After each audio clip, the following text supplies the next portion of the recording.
Hello, you're watching VNews in English, and now the stories in brief. Vietnamese leaders welcome Bulgarian Prime Minister. Vietnamese and Lao parties hold theory conference. World Bank forecasts Vietnam's economy to grow 5.5% this year.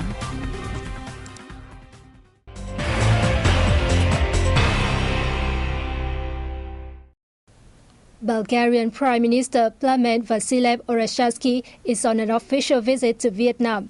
The visit is expected to boost the Vietnam-Bulgaria ties in all fields, especially in trade and investments. Party General Secretary Nguyễn Phú Trọng met the Bulgarian Prime Minister in Hanoi on April 7.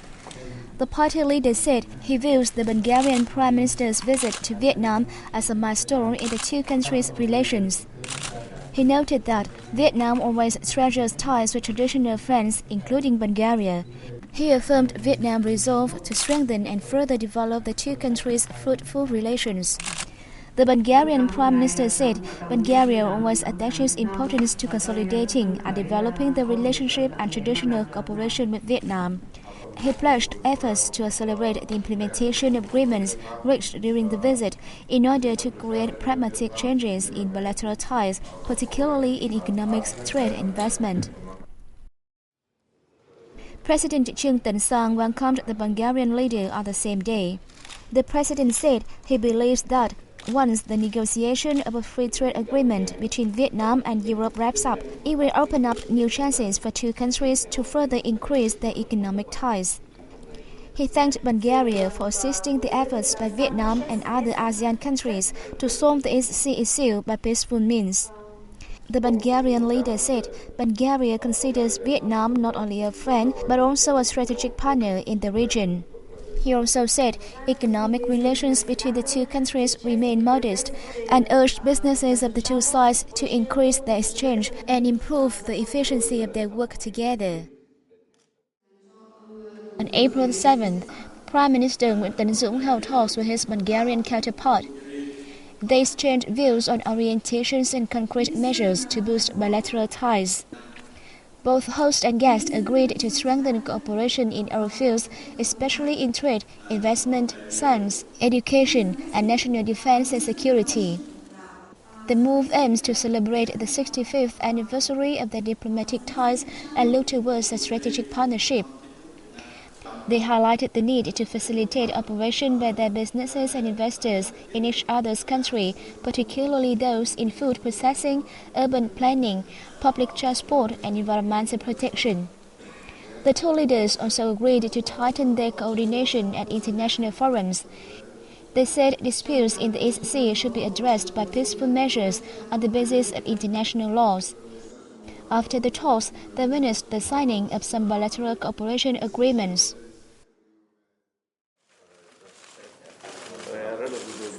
The same day, the Bulgarian Prime Minister was received by Chairman of the Vietnam National Assembly Nguyễn Sinh Hùng.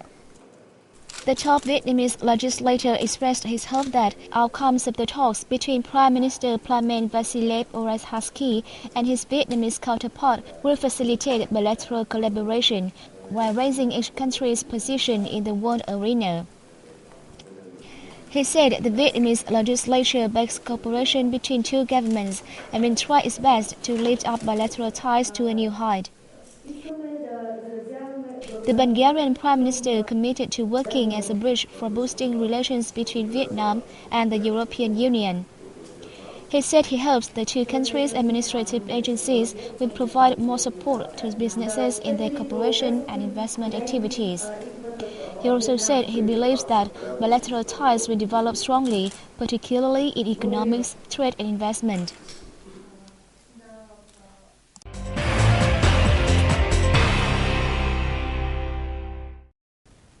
A theory conference between the Communist Party of Vietnam and the Lao People's Revolutionary Party opens in Vientiane on April the 7th. The Vietnamese delegation to the two-day event is led by Dinh Thị Huynh, Politburo member, Secretary of the Party's Central Committee, Head of the Committee's Commission for Popularization and Education, and President of its Theory Council.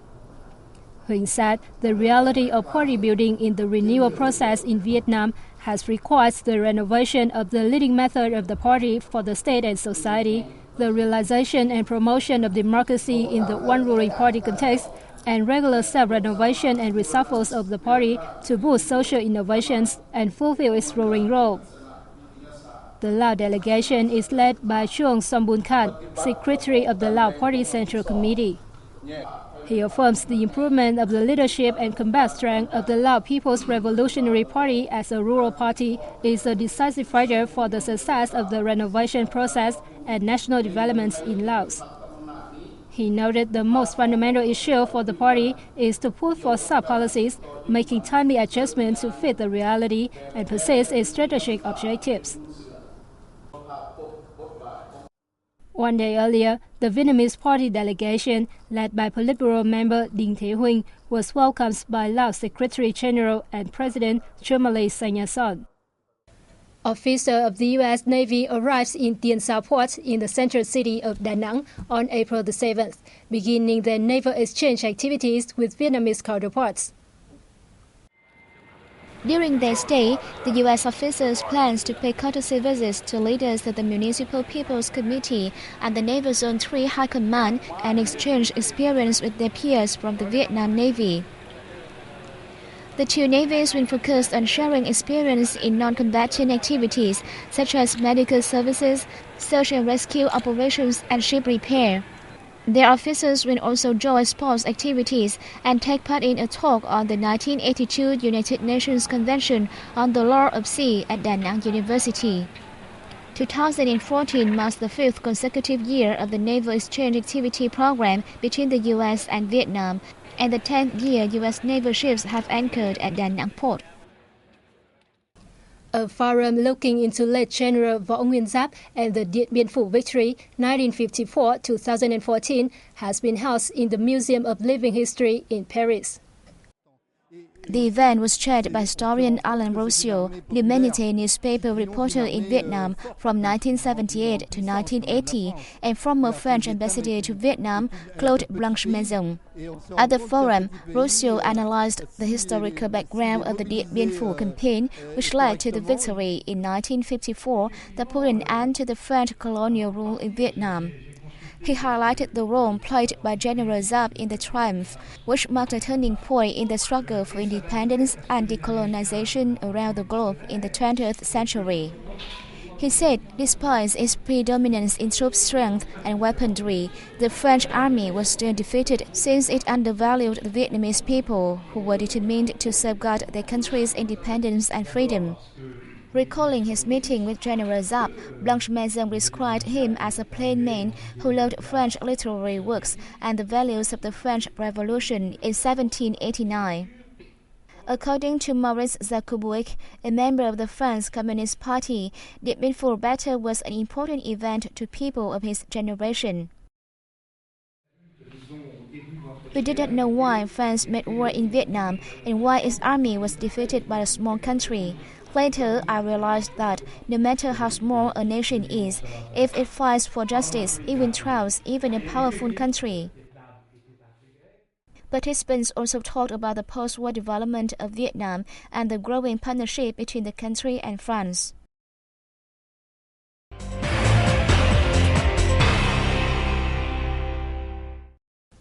The Vietnamese economy is expected to grow at a moderate rate of around 5.5% this year. The prediction was given by the World Bank in a report released in Hanoi on April the 7th.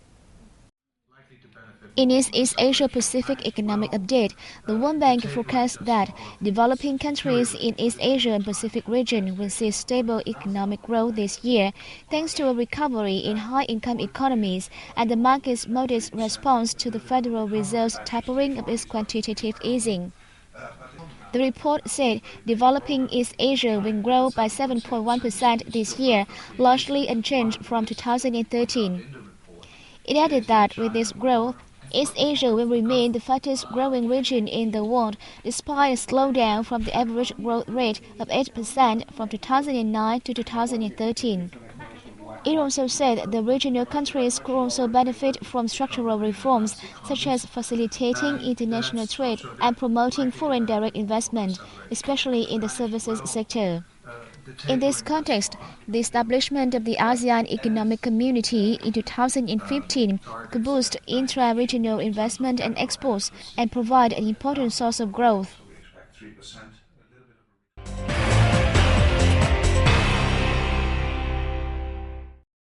Vietnam's export-import value reached over $33.3 billion and $32.3 billion respectively in the first quarter of this year, resulting in a trade surplus of more than $1 billion.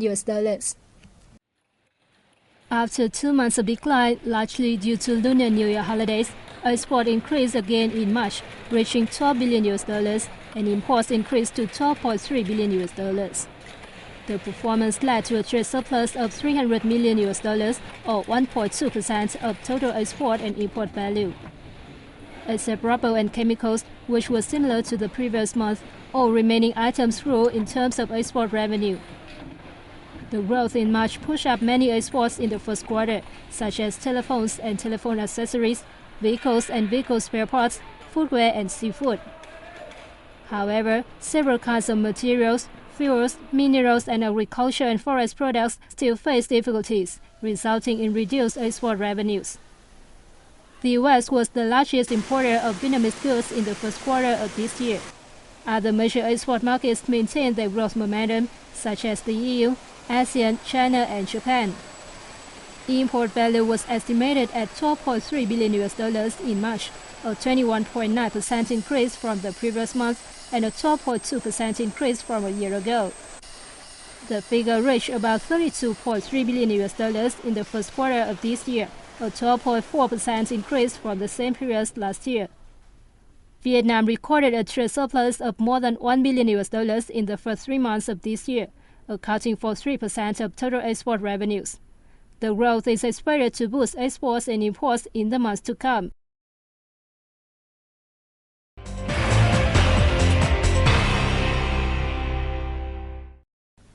On these days, many activities have taken place during the Hung King Temple Festival in the northern province of Phu Thọ to commemorate the death of the Hung Kings, the nation's founders. Let's take a look.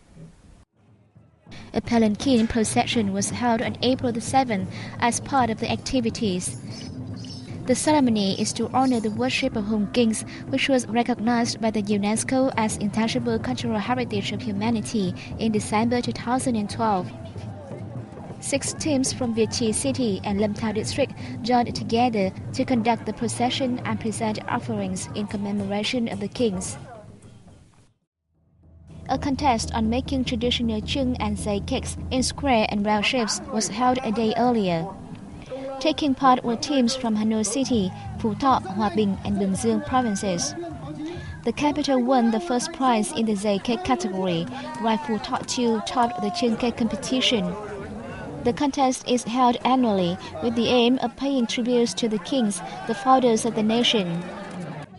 Legend has it that 3,000 to 4,000 years ago, Prince Lang Liu made the round zay cake, symbolizing the sky, and the square chung cake, symbolizing the earth, to be offered on the occasion of spring. In the Asian conception, the earth is square and the sky is round. Since the cakes he offered were of special meaning and delicious taste, Lang Liu was selected to be the next emperor. The legend aims to remind the next generations of the Asian tradition. It emphasizes the important role of rice and nature in water rice culture. The tradition has been well preserved by the Vietnamese people nationwide, especially during the Lunar New Year festival. And that concludes our V News today. Thanks for watching and see you tomorrow.